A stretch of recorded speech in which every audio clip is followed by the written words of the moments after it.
Taishika Jackson? Yes, sir. Man, you're charged with assault of a family member. You're facing up to a year in jail and or $4,000. You're going to do probable cause. You have the right to remain silent. Anything you say can and will be used against you. But the right to remain present if you cannot afford one. Okay. Thank you, Judge. On March 26, 2025, in Harris County, Texas, officers were dispatched to a disturbance call. The officer met with the complaining witness who stated that the defendant is from roommate. The complaining witness stated that they got into an argument over a broom and the defendant struck her on the head with the broom, causing pain. The officer observed a raised bump on the complaining witness's head that was starting to become discolored. Ma'am, I'm going to find that there's sufficient probable cause to go forward with the case. I'm ordering you now as a condition of your bond not to have any contact with this complaining witness. You're also ordered not to be in possession of weapons. If you violate. This is the moment where judges draw a hard line. Once a protective order is issued, violating IDAVN with a single call or text can bring fresh charges.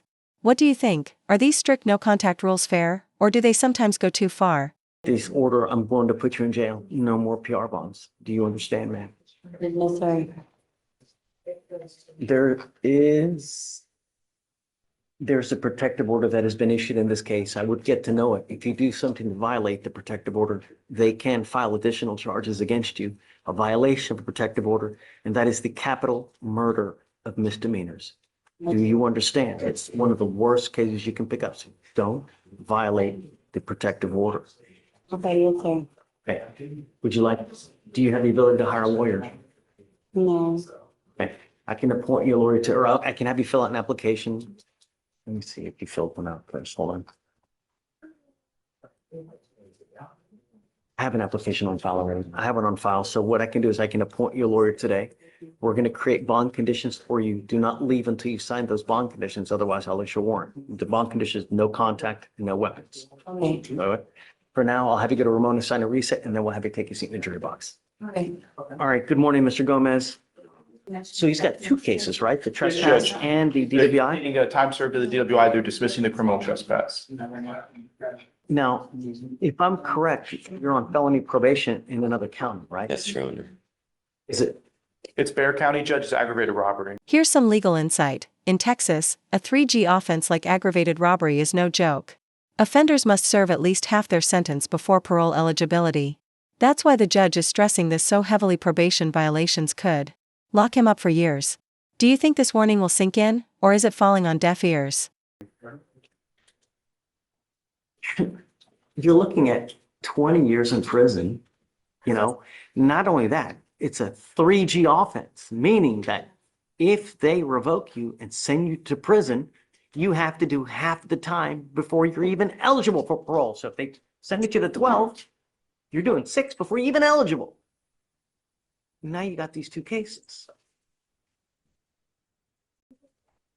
When is it going to register to you that we mean business, that you can't continue like this, unless you want to go to prison, of course. You need to understand that by pleading guilty to these cases here now, they may use this to revoke your probation in Bear County. Do you understand? Sure. Now, I don't know if they're going to, but they can. And I'm going to tell you, the more cases that you pick up, the higher likelihood you have of that happening, because they are going to be like, well, this guy just, doesn't take us seriously. Sure. You are giving up a lot of rights by entering into this agreement, Mr. Gomez. You're giving up the right to a trial, right to compel witnesses to testify on your behalf, confront and cross-examine your accusers. If you're not a citizen, there are possible immigration consequences. You can be deported, excluded from the country, denied naturalization. You give up the right to appeal. Once you accept this agreement, you're done with this. You can never come back and change this or undo this. When you're in a car and you're driving and you get pulled over, the first thing an officer does is they look at your criminal history. If they roll up to your car, they look at and they see that you're on probation for an aggravated robbery, you have been charged with a trespass and a DWI, and they come up to you, you think it's going to go well? So I probably wouldn't give them the ammunition from now on. If you want to get lit, don't get into a car. Even if you've had a sip of alcohol, you understand. Yes, sure. As part of the agreement, it's 20 days in jail on the DWI, 16 days credit. and they're going to dismiss the trespass. Is this how you understand it? You also, I'm going to make a docket notation that I have advised you that by pleading guilty to these offenses, it's possible they will revoke your probation in Bear County. Do you still want to do this, or do you want to wait to see what happens over there? To do this. You want to do this?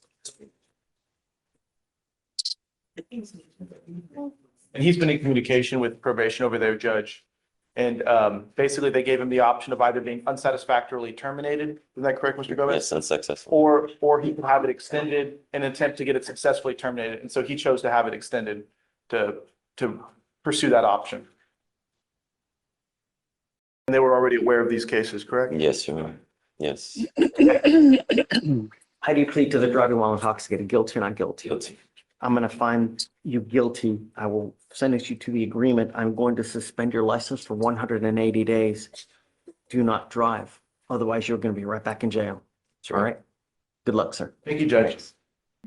Good morning, Mr. Reyes. Sir, you are charged with driving while intoxicated. You're facing up to 6 months in jail and or a $2,000 fine. We're going to do probable cause. You have the right to remain silent. Anything you say can or will be used against you. You have the right to have an attorney present. If you cannot afford one will be appointed to you, sir. Okay. On April 4, 2025, in Harris County, Texas, an individual notified officers of a motor vehicle stopped on the roadway. The officer observed the vehicle stopped in the intersection between two lanes. A traffic stop was initiated and the officer observed the defendant behind the wheel, leaning over, with his eyes closed. The officer woke up the defendant, and the defendant did not acknowledge the officer's knocking on the motor vehicle, and the motor vehicle began to move. The motor vehicle fled for approximately 2 miles, stopping in front of a residence. The defendant exited the motor vehicle and was handcuffed. The defendant stated he did not see the officer with lights on behind him. The officer observed the defendant come to a complete stop with designated areas to properly use turn signals. The odor of alcoholic beverage was emitting from the defendant's person. The defendant stated he drank 3 to 4 beers. He was identified by his Texas driver's license, and on the standardized sobriety test, the officer observed 6 out of 6 clues on the HGN, walk and turn, and 2 out of 4 on the one leg stand. Defendant considered to do a breath test and blew 0.15 and 0.147. Okay. Any prior DWIs? No, Your Honor. License? Eligible. Mr. Reyes, I'm going to find that there's sufficient probable cause to go forward with the case. I'm ordering you now as a condition of your bond not to consume alcohol, illegal drugs, or unprescribed controlled medication. I'm going to randomly test you. If I find that you're using, you pick up a new case, you become a danger to my city, I will revoke your bond, put you in jail, no more PR bonds. Do you understand? No. You're not allowed to drive unless you have a valid Texas driver license and liability insurance. That's also a condition of your bond. You have a lawyer. Because you have one, I will waive your appearance, but it is your responsibility to stay in touch with Mr. Zaman. If he tells me he can't get a hold of you because you're playing games, I will issue a warrant for your arrest. You understand your conditions? Yes, sir. I'll have you go to Ramona, sign a reset. We'll have you get with Fleischer for your bond conditions, and then you're free to go. Thank you, Judge. Please. So you're charged with driving while intoxicated, second offense. You're facing up to a year in jail and or a $4,000 fine. We're going to do probable cause. You have the right to remain silent. Anything you say can or will be used against you. You have the right to have an attorney present. If you cannot afford one will be appointed to you, sir. On April 4, 2025, in Harris County, Texas, officers were dispatched to a traffic hazard call. A motor vehicle was stopped on the shoulder of the freeway, slowing down traffic. The officers observed the defendant sitting in the parked motor vehicle, and the defendant immediately driving the motor vehicle to the location and being its registered owner. The officer detected a mild odor of alcoholic beverage, clear, glossy eyes, and that the defendant was not sitting on. Standardized sobriety tests were conducted, and the officer observed 6 out of 6 scores in the HGN, 1 out of 4 on the one leg stand, 2 out of 8 on the walk. Then refused the breath test initially, and then eventually consented to a breath test. The results of which were 0.118 and 0.132. So he's just sitting in a parking lot? Does an officer see him at all when? Sorry, Your Honor, he was stopped on the shoulder of the freeway. Oh, slowing okay. down. Got it. All right. Okay, Mr. Weishuhn, I'm going to find that there's sufficient probable cause to go forward with the case. I'm now, does he have a valid license? Yes, Your Honor, he does. I'm now placing a restriction on your license. I'm now ordering you not to drive any vehicle that doesn't have an ignition interlock on it.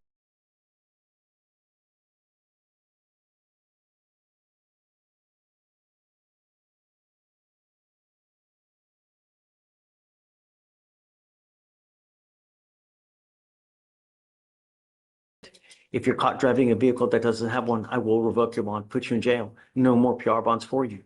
Do you understand? I don't care what you have to do, where you have to go. If the car doesn't have an interlock, don't drive it. We are sending notice to DPS in Austin so that every single officer in this state knows. So if you get pulled over, they're going to know that you need one. If you don't have one, they're going to take you to jail. I'm also ordering you not to consume alcohol, illegal drugs, unprescribed controlled medication. I'm going to randomly test you. If I find that you're consuming alcohol or illegal drugs, likewise, you will go to jail. Because you have a lawyer, He already has the interlock on the car, Judge. great. Okay, so just provide proof to them, or they should be able to look it up, and then we're all happy. Just don't use. You understand? Because you Judge. have a lawyer, I'm going to waive your appearance. You don't have to waste your time coming to court, but stay in touch with Mr. Bresson. He'll tell you if and when you have to come back to court. If you pick up a new case, if you're a danger to my city, if you just, it's not going to go well for you. Do you understand? Okay, guys, Thank you, Judge. please.